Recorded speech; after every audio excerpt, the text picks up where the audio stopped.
have Prime Minister Modi of India. He is a great friend of mine for a long time. We've had a wonderful relationship, and we kept the relationship during the 4-year period. The period that was a very interesting period indeed. I got to see how not to do things, and we've just started up again, and we have, I think, some very big things to talk about. Number one is they're going to be purchasing a lot of our oil and gas. We have more oil and gas than any other country in the world by far, and they need it, and we have it. And we're going to talk about trade. We're going to talk about many things, but it's really an honor to see you, and you have been my friend for a long time, and congratulations on having done a great job. Thank you. Thank you very much. प्रधानमंत्री जी, आपको मिलकर बहुत समान महसूस हो रहा है, तो मुझे बहुत खुशी कि आज फिर आप यहाँ पर आए हैं, और हम पिछले 4 साल आपसे हमारी बात हुई है, और हम उस रिश्ते को आगे बढ़ा रहे हैं जो 4 साल में हमने बढ़ाया है। और ये बहुत ही महत्वपूर्ण और रुचिकर समय आने वाला है हमारे साथ दोनों देशों के लिए। आपने देखा है कि हमारे पास बहुत कुछ करने को है। अभी पहली बात है तेल और गैस की बात है, और हमारे पास काफ़ी तेल और गैस है, और आप इंडिया में उसकी ज़रूरत है जो हम देंगे। बाद में बात आती है ट्रेड की, व्यापार की, और इसके अलावा हमें बहुत खुशी है और बहुत ही हमारे लिए एक सम्मान की बात है कि मेरे एक मित्र आज वापस यहाँ आए हैं, और उनसे मिलकर मुझे बहुत खुशी है। Would you like to say anything more? No, I'm okay. Excellency, मैं सबसे पहले तो फिर एक बार आपको यहाँ पर देख करके और आपको यहाँ पर मिल करके बहुत प्रसन्नता हो रही है। मैं आपके इस भव्य विजय के लिए आपको बहुत बहुत बधाई देता हूँ।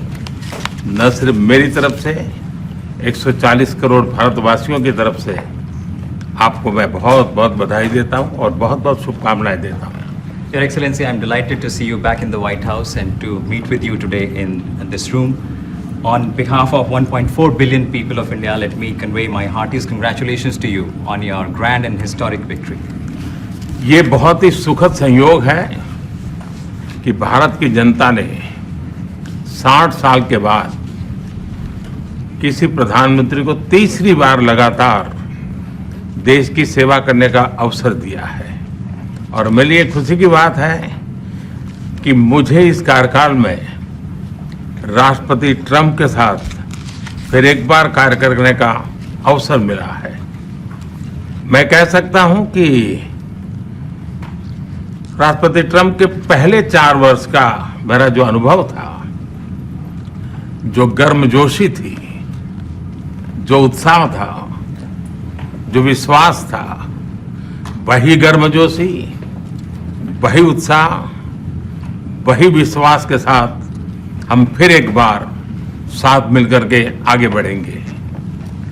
Last year, the people of India gave me the opportunity to serve them for the 3rd consecutive time, and it has happened in the history of India in the last 60 years for the first time. And in this term, I will have an opportunity to work with you over the next 4 years, and it's a great pleasure to see the two coincide.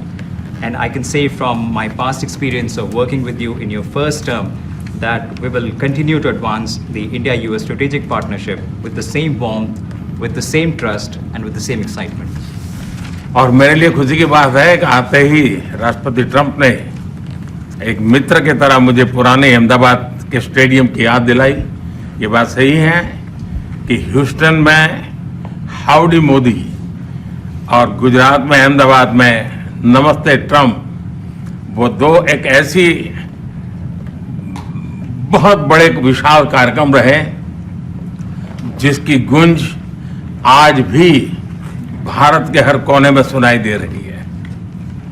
I'm happy that as soon as I entered this room, my friend reminded me of Ahmedabad and the cricket stadium where we held the big rally, and the events that we did, the mega events that we did in Ahmedabad, Namaste Trump, or the Howdy Modi in Houston. We had conveyed a very strong message of our friendship through those events, and the resounding echo of those events can be heard even today in India and the world.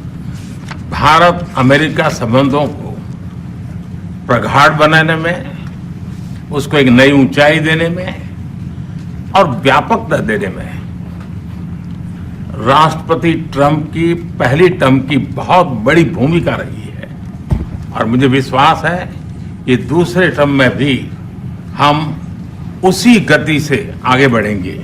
कृपया like और subscribe कीजिए। आप देख रहे हैं जियो 9 news.